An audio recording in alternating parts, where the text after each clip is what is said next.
What's going on, my crazy ones? Welcome into the 15th episode of the Crazy One podcast. I'm your host, Stephen Gates, and this is the show where we talk about creativity, leadership, design, innovation, and a whole host of other things that matter to creative people. So in this episode, I want to go back and talk a little bit more about creativity. We focused on creativity in the second show and just starting to get you to understand how can you tap into your creativity and how can you do it a little bit more. But this time I want to focus on something a little bit different. I want to focus on inspiration. I want to focus on motivation. And I want to understand the difference between those two things. Because one of the things that I've found as I've gone on in my career is that obviously inspiration is incredibly important. It's the fuel that drives your creative engine. It keeps your juices flowing. It keeps your work moving forward. And motivation is what drives you to do that work. But the challenge that I've found is that whenever I first started my career, both of those were easy to come by. Inspiration seemed to be everywhere, motivation just as well. But a lot of that really came out of the fact that in my younger years and in the beginning of my career, it happened because so much of the way I learn, so much of the way that you learn, are to see things that you like and then go out and emulate them. You go out, you find what that is, you emulate it, you master that skill, you add it to your arsenal, and then you move on to the next one. Doing it time and time again, increasing your knowledge and increasing your skill set. Well, after a little while, a funny thing happens. All of a sudden, that inspiration's a little bit harder to come by. To the point where, for me, whenever I look at other people, other designers, other creative directors, I find them motivating. I found their work motivating. They win awards that I want. They get recognitions that I want. They work with clients and brands that I want to work with. All of that's very motivating for me to work hard. But I find them decreasingly inspiring because I don't need to look at other people anymore. I don't need to copy other people. I've started to find my own creative voice. I've started to find my own way of doing things. So that becomes a problem because now all of a sudden I'm much more responsible for my own inspiration. I'm much more responsible for my own motivation to keep myself going. And I think that this is something that a lot of creatives struggle with. They struggle with this inflection point where all of a sudden you aren't copying, you aren't emulating other people, but you have to find your own voice and find your own path. And the stronger your voice is, the harder this becomes. And so this is something where I've turned to, and I've talked about this before, I've turned to cooking, and in particular, chefs. And I've actually been lucky enough to be able to travel around the world and meet with a lot of the world's best chefs, because I find an insane amount of inspiration from that. And it's not just finding inspiration in the food that they cook, because obviously good food is great, good food can be inspiring. But the thing that I find so fascinating is that I want to talk to them about the way they handle their craft, because I see a lot of similarities between design and cooking. Both are creative professions, so it's natural that there would be this shared sort of symbiosis between our two processes. But if you talk to really good chefs, really high-level chefs, I want to talk about what's their creative process. How do they take the exact same ingredients from the grocery store and do something with them that's so completely unique, that's so totally different, that has such a strong and unique point of view to it? I want to find out about how do they run their team? How do they manage through that process of going from the wild, uninhibited creation of a dish, of cooking and experimenting, to then having to be part of an industry that demands that you execute that dish with exact precision, exactly the same way, night in, night out, day in, day out. And then for the chefs that have been more successful, I'm very curious to hear about how do they build their culture. If you look at somebody like Thomas Keller, who is arguably America's greatest chef, 2, 3 Michelin star restaurants, widely recognized, and has created a culture that has gone on to foster and spawn some of the other great culinary talent that we've seen in the world. How does he build that culture? How does he build it so that it can work across top-flight restaurants that are on either end of the country? One in Napa Valley and one in New York. How do you do that? How do you keep that going? So that's why I seek these chefs out. Not only just because I think I'm a big fan of food, but because I generally want to understand what is it that they do? How do they see the world? How is their process working? And is there something that I can glean from that? Something that I can learn? One of the stories that everybody always loves, and it's something I've told on this podcast before, was there was a chef named Heston Blumenthal. Heston is probably Britain's greatest chef. His most notable restaurant is called the Fat Duck, which is located in Bray, which is about 30 minutes outside of London. Easily the most fun I've ever had at a meal. It was literally like sitting down in Willy Wonka's chocolate factory. I've never smiled and laughed so much through an entire meal. Well, some months later, he was doing an event here in New York. He was doing a book signing for the Fat Duck cookbook. And he did it at a store in New York. And my wife and I were invited, and we went. And we showed up at the event, finding Heston standing by himself in the back of the space, no one talking to him, everyone huddled around, nervously sipping on their drink, everyone seemingly too intimidated to go up and talk to him. Well, that's something that I've never been encumbered by. I'm not any sort of a wallflower. So I walked up to Heston and started talking. And I started to ask him about his creative process, about how did he see the world. And one of the more interesting and insightful questions I asked him was, whenever he sits down at a restaurant, what are the things that he looks at? What are the things that he thinks will be an indicator of if this meal will be good or not? His answer was very simple, and it was one word, in fact. And his answer was simply butter. I stood there for a few seconds in silence, puzzling over how butter could be an indicator of whether a meal was going to be good or not. A few seconds I gathered my thoughts and asked him what he meant by that. Well, he went on to explain that for him, butter is an indicator of if the chef has ever eaten in his own restaurant. Is he thinking about his guests? And for his creativity, is he creating for his guests or is he creating for himself? Again, very insightful, but I still wasn't seeing the connection with how you could glean all of this out of a piece of butter whenever it comes to the table. And he explained that the reason why he said butter was because whenever you think about it, if you sit down to a meal and the butter arrives at the table with the bread or whatever the starter would be, if the butter is rock hard, it can't be spread on the bread. You try to spread it and it tears the bread. It's that frustrating moment that what that tells him is that the chef isn't thinking about his guests. The chef hasn't taken the time to eat in his own restaurant because that little detail of something that is part of the introduction, the start of the meal, a very important first sentence in the story that they want to try to tell has been overlooked. That if that is the detail, if that's the way that it is, because it's hard, it's cold, and it isn't something that you're going to be able to enjoy, that's a sign that the rest of the meal probably isn't going to be that good. But if the butter shows up, it's room temperature, it's soft, it's easy to spread, then that's an indication to him that the person who's creating the meal has thought about the guest, and they're creating for them. That what it is they're doing is important, that they enjoy it. It was really an interesting, fascinating, insightful thing I could take back into my work. It also had the very interesting side effect of, for the past, I don't know what it's been, 10 plus years since we had that conversation with Heston, there has not been a meal that has gone by where my wife has not patiently waited for that butter to arrive at the table, taking her knife and probing into it. And if it was cold and hard and unspreadable, she would declare that Heston would not be happy with the meal that was about to ensue.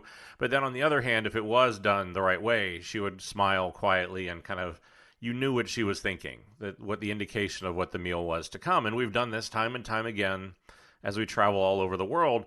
And it's something I would encourage you to try because it is an interesting trend that you will see that if you get that rock hard butter, so often the rest of the meal will match that quality.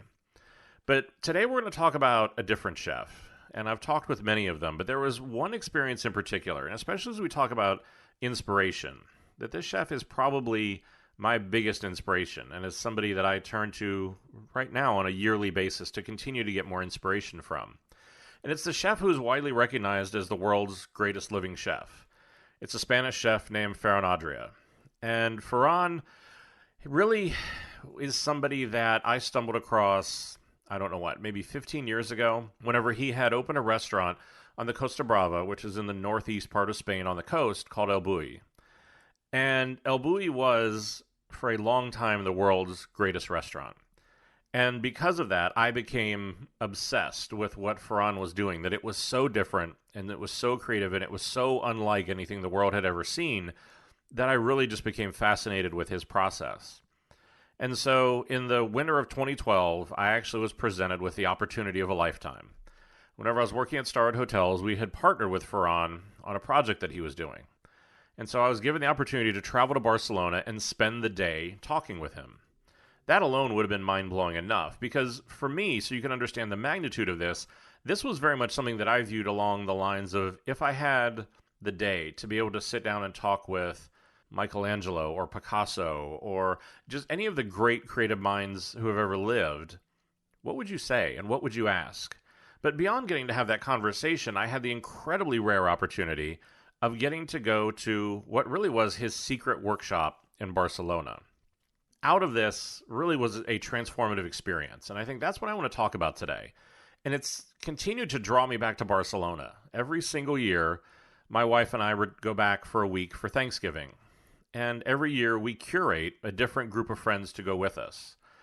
One year it was one of my friends who's a tattoo artist. Another year it was a chef. Another year it was a designer who worked for me. And we mix and match these different people that we bring with us from the States, and we pair them with some of the incredibly creative people that we have in Barcelona, and we just see what happens. Sometimes we teach, sometimes we cook, sometimes we take photographs, but it's always just this way to get inspired and sort of refill the tanks. And at the end of that trip every year, we turn to, and always will go back to, a restaurant called Tickets. And Tickets is run by what is rightfully the other part of this incredible culinary dynasty, which is Ferran's brother Albert. Albert was the creative director at ElBulli, and the two of them really reshaped the entire face of cooking. But Tickets is Albert's restaurant, and it's a simple tapas restaurant, and it was started very simply and very humbly, and it has really grown into, and has been for a long time, one of the top 50 restaurants in the world, the toughest reservation in Barcelona. But we're incredibly lucky in that every year, since we do this trip every year, we get to spend Thanksgiving at Tickets. Albert does a custom menu for us, and it is a meal that every single person that I've ever taken there will tell you changed their life. It changed the way they looked at food. It changed the way they looked at creativity. They never walk away from that meal the same as whenever they went into it. And that is an incredible thing to watch. It's an incredible thing to be a part of. It's something that I feel as well every year I go to see what has Albert done. Today, I just really want to focus on Ferran and to focus on the conversation I had that day with him in 2012 and the ability to go to his workshop and to really kind of get an understanding of the way he ran the restaurant, his creative style, and really how did he become somebody who is just such a visionary in this medium. And so a little bit about Ferran, just a little bit of a background if you have never heard his name before. The most interesting quote I ever heard was that Gourmet magazine had once referred to him as the Salvador Dali of the kitchen. A lot of people really made fun of him for a while because he was the man who made foams on food, kind of an interesting thing, and it became a bit of a trend. And ElBulli is often, and really by anybody you talk to, referred to as the single most influential restaurant in history. ElBulli started really in the late 1980s, where Ferran really started to do these cooking experiments. It was really starting to look at how could you bring science into the kitchen, but do it in a much more intellectual way, a much more deliberate way, a much more creative way. This trend will often be referred to as molecular gastronomy or modernist cuisine. There's a bunch of different titles that come to it. And I think that it's a trend that was widely maligned because so often I think people would really say that it was more technique than taste. And I think just like any part of creativity, there are people who are more technique than taste. There were plenty of people that I can think of that think that Photoshop is just simply trying to apply as many filters as they can to whatever it is they're working on. That's not creativity and it's not good taste. But what Ferran did was just basically say, look, cooking is nothing but science. Whenever I mix up a loaf of bread and I put it in the oven, the way that the yeast interacts with the sugars to make the bread rise, what happens to those air bubbles whenever it cooks, that's all science. We just don't think of it that way. We just think of it as cooking. Well, this was taking a much bigger, much more kind of interesting look at how do you take on this science of culinary practices and this sort of cooking phenomenon. Because what he really wanted to do was to create these things that would just surprise and they would enchant the guests, but that taste had to be there. And so what Ferran did was, in his approach to creativity was very, very interesting. ElBulli was only open 6 months a year. And that from usually around kind of January till June would be the time whenever it would be open.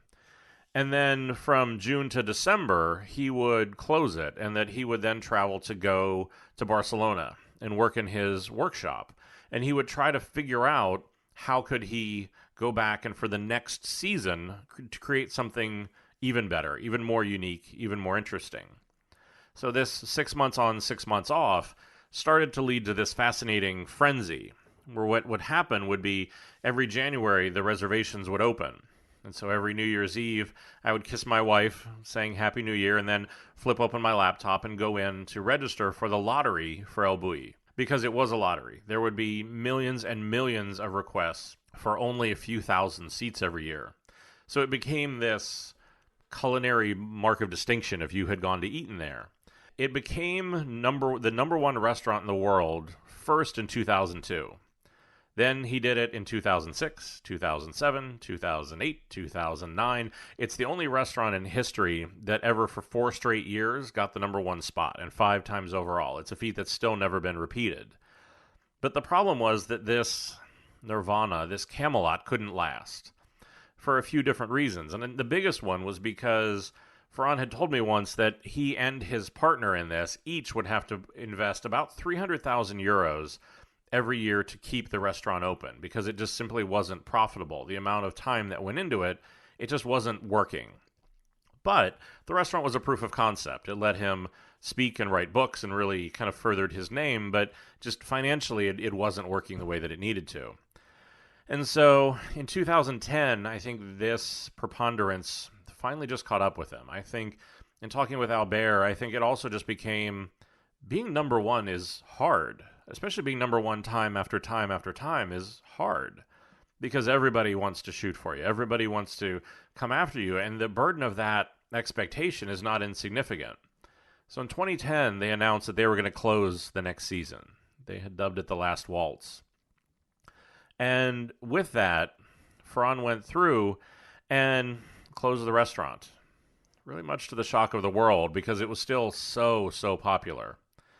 The thing that I wanted to focus on was really not the 6 months that he spent cooking, but the 6 months that he would spend it was really his workshop. In Spanish, it was called ElBulli taller meaning workshop or laboratory. And the taller is located in Barcelona. And in Barcelona, there's probably not just in Barcelona or in Europe, but it probably is the best food market that I've been to anywhere in the world. It's called the Boqueria. It's one of the oldest food markets in Europe. And if you walk out of the Boqueria and you go across the street over into the old Gothic quarter of the city, you walk a few blocks down around a street that's actually named for Ferran. You come up to a very nondescript door with a huge, oversized wooden entrance. And you go in there and you walk up to the second floor, and there again a large wooden door awaits you with a simple small sign on it with the ElBulli logo, which is a French bulldog, since ElBulli obviously means the bull. And this was the space where they created ElBulli. This is the part where Ferran and Albert and Oriol Castro and a bunch of these kind of collaborators would come together. And it was a space that they had created to experiment, to develop theory, to plan menus. This was an incredibly sacred space for them. It was something that I actually got kind of emotional to be able to visit because I started to realize as I got to the door that 86 out of the last 100 culinary innovations had taken place in this room. That for something that had been so significant, this was the Michelangelo's workshop of food. And you went through the large door, and Ferran met us there. And the short entryway was lined with, honestly, every award and honor you can think of. And that as you walked through, there was a kitchen, a living room, and sort of study seating space, a dining room, and then there was an upstairs sort of loft space where they had storage for old menus, cookbooks they could reference, piles of experimentations and serviceware and all kinds of other things. And so if you want to see what this space is like, and if you want to find out more about Ferran and ElBulli, because I don't want this to be just the retrospective on this restaurant, there are 2 different things that I would encourage you to watch. The one is, and the last time I checked, you can still get it for free on YouTube. If not, I'm sure it's on iTunes. There's a show that Anthony Bourdain did for his series, and it was called Decoding Ferran Adria. And this really was Bourdain's trip to go meet Ferran for the first time, thinking he was just the foam dude and being incredibly skeptical about what his brand of creativity was. It's a fascinating look at the taller at ElBulli and at the meal that ensues and the friendship that grew between the two of them. The other one, which is a bit more of an unadulterated look at it, is a documentary called ElBulli Cooking in Progress. And this really follows from an entire season, from the closing of ElBulli from the season before, moving to Barcelona, spending 6 months developing the menu, and then debuting that menu the next season for ElBulli. And so both of these are just fascinating looks inside of this. And so whenever I'd been to the workshop, I'd actually met Ferran a few times before. But like I said, this time was different. The other times were book signings or I'd seen him speak or different things like that. And as we walked through the Taller, Ferran really kind of took us through all the different spaces, explained what everything was. And over the course of that conversation, and my, quite honestly, endless questions that I seem to have, I found that some really interesting insights emerged. And I think it speaks a lot to creativity. I think it speaks to a lot of the things that we all can learn from what he had done and apply to that. So that's what I really want to walk through in this show, is that while the setup may have been longer than most, I think the insights are worth it. And I just think whenever you have the access to a creative mind like that, it's definitely worth taking note of what he has to say. So the first thing that Ferran would talk about was that really with this 6 months on, 6 months off model, that one of the things that they were really big on was that they could only move forward by looking back, by going through and cooking for that season. Whenever that season ended, they would take the time before they started creating anything new to do a retrospective, to look back over the past 6 months. What had been a success? What had failed? What did they need to work on? And that this was something that he pointed out and that we talked about, is that he felt like most creative people don't take the time to look back. They just want to be fascinated and focused on the new because they want to move on to the next big idea. But that so many insights and so much of what allowed them to do what they did came out of them taking the time to do that retrospective, to go back and look at what was working really well and what were the other things that really didn't, and to spend a little bit of time to figure out why. Was it part of their process? Was it part of just a flaw in the dish or in them or their teamwork or something like that? And this sort of retrospective ideally should be part of an Agile methodology. If you use Agile to develop anything, this should be part of it. But just from a pure creative standpoint, it is something that we tend to be allergic to. Because I think that it's one of those things where you have to be able to stop.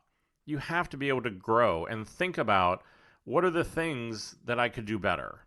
And to have that honest conversation with yourself and not just simply gloss over it, moving on to the next thing. Because looking at where those mistakes are, looking at where the things are that you could do better makes you better. It makes your creativity better. We talked in that very first episode about the need for self-awareness, about how that's such a critical part of doing anything creative. And I think that ties back here as well, because I think that to understand what are your strengths and what are your weaknesses are part of developing that self-awareness.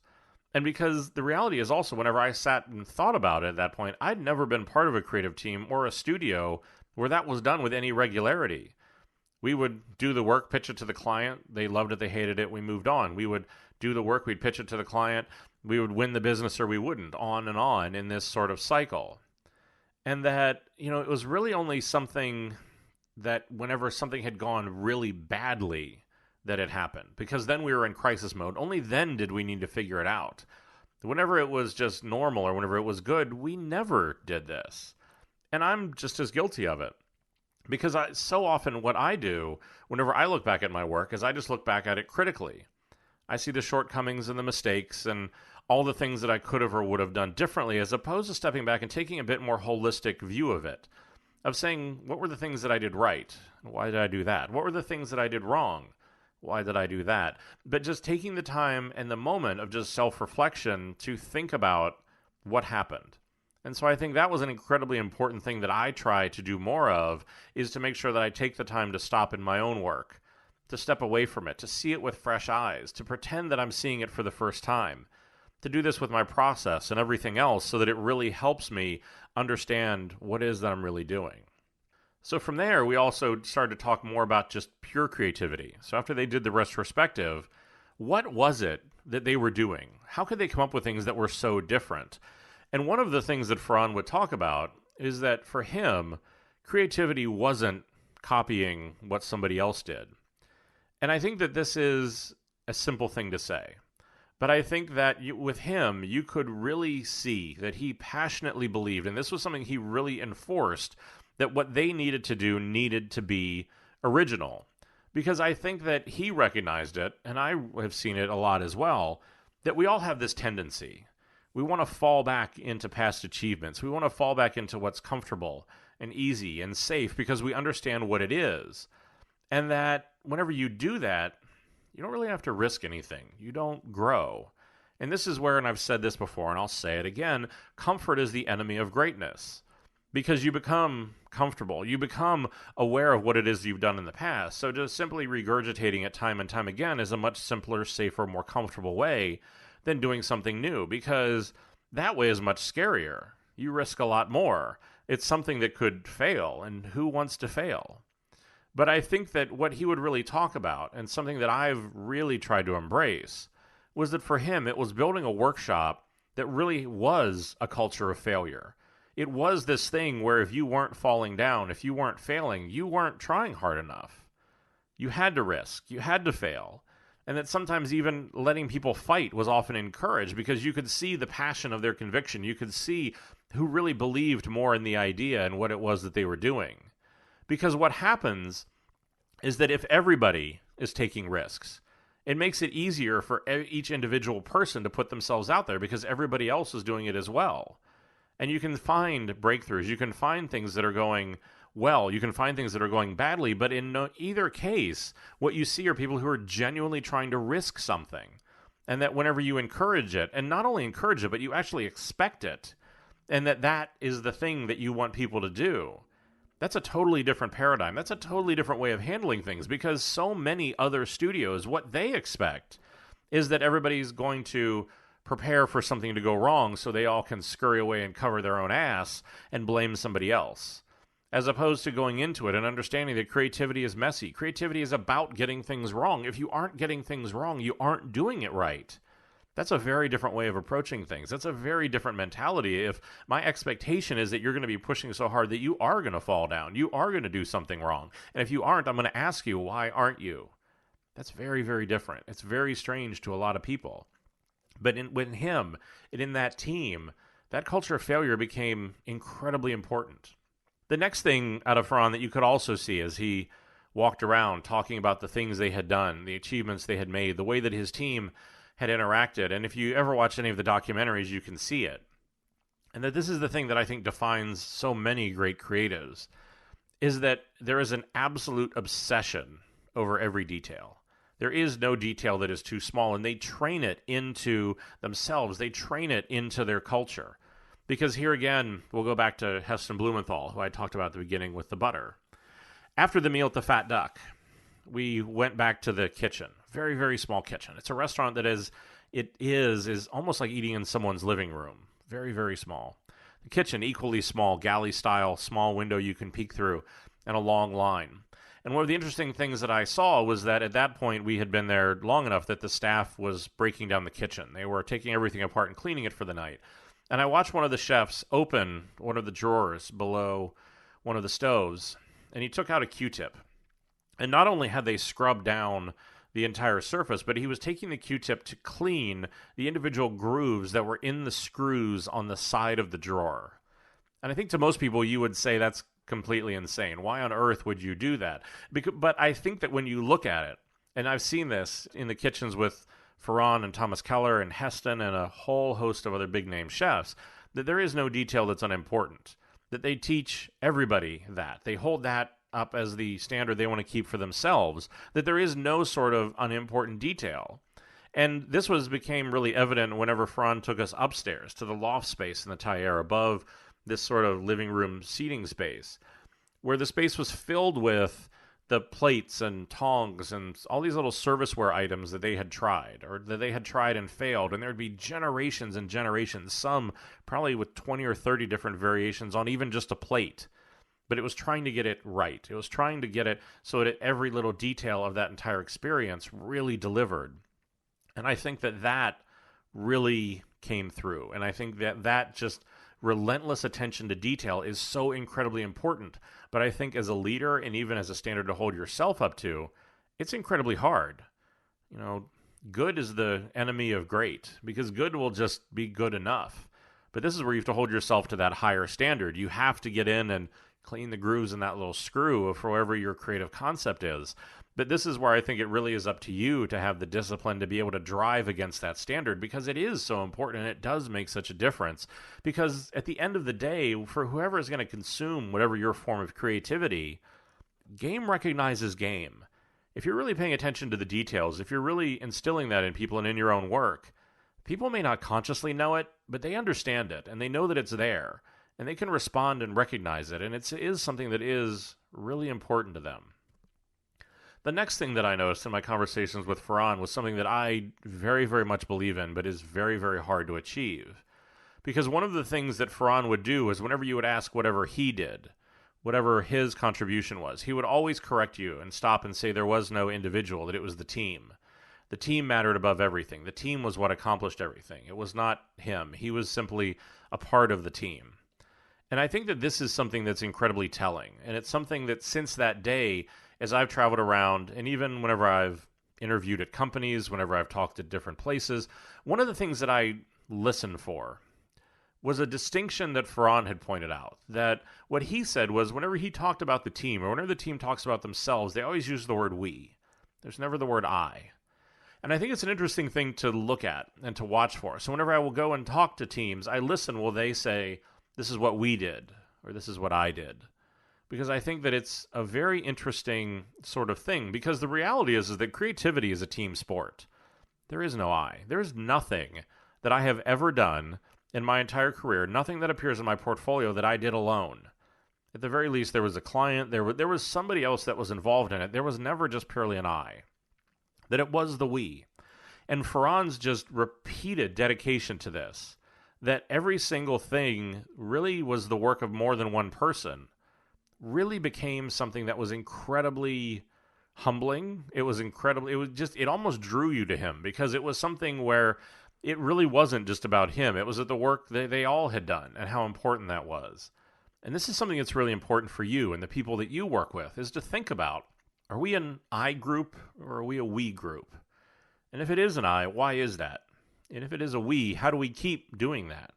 And how do we know how to be able to keep making everybody come together? How do we keep getting people to come together and to work as a team, to understand that it is a concept that everybody is investing in what's going on?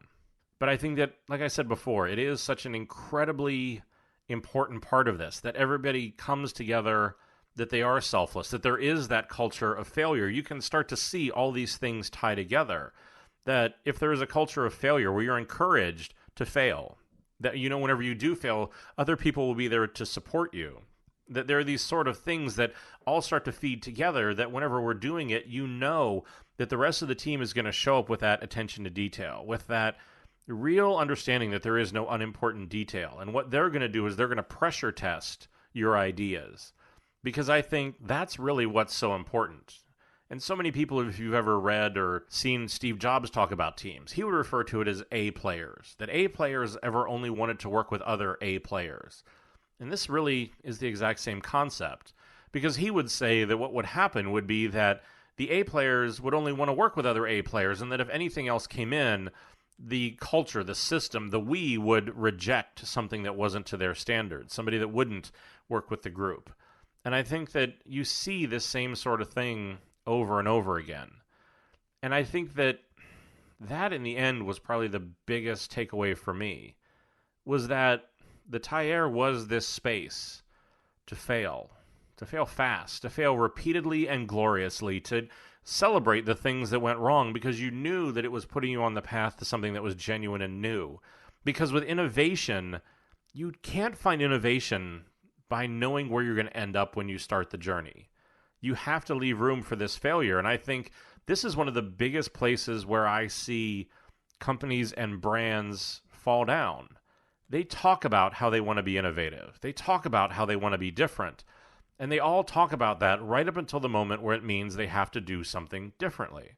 They have no appetite for failure. They have no appetite for experimentation. They just want the home run every time, every single time. And that's not the way this works. And that's the real problem here, is that everybody who wants to glorify the Apples of the world, the Steve Jobses, the Ferrans, the people of that sort of nature, that's the thing they don't understand, is that you have to leave room for failure and experimentation. You have to let creativity blossom. You have to understand that trust is so incredibly important, that that's what forms that we. And so I think that, for me, was probably the biggest takeaway out of this, is that you have to create the time and create the space for thinking and for innovation. Because whenever you're just producing, you're just going through and you're working towards a deadline, that isn't necessarily creativity. Because so often that's just production. That's trying to get something out the door. That you have to leave space and time for this to happen. This is something where, for me, as increasingly we work in an agile methodology where you run in these sprints to try to get work done. Well, what I always have introduced is this concept of what I call a sprint zero. And sprint zero is really taking the time to let creativity happen, to give the people who are creative time to think about what is it that they need to do, to think about these concepts, to create the blueprint for the house, the concept that we're going to drive towards, so then when we're in the sprints and producing, well, it's no different than a blueprint for a house. So that I'm sure while one group is building a wall and another one's building a floor and another one's building part of the roof, at the end of the day, they're all going to line up because they're all in service of a shared vision. With that, take the time, go out and take a look at one of those two documentaries. The Decoding Ferran Adria is about 45 minutes or an hour. It's a quick watch, but it's a much deeper look into this, and you can get a better sense of who Ferran is. But I think that the other thing I would say is figure out what's your version of this. For me, it's chefs, and for me, it's cooking, to drive that inspiration, to keep the fire lit, to keep new ideas coming in. But what's your version of that? And have you spent enough time thinking about that? What are the things that not just motivate you? Because anything can motivate you. Money can motivate you, time can motivate you, but what inspires you? Because inspiration is really something much more substantial. And I think that's the thing you have to make sure that you're tending for with you. That you're tending for your process. You're tending for your creativity.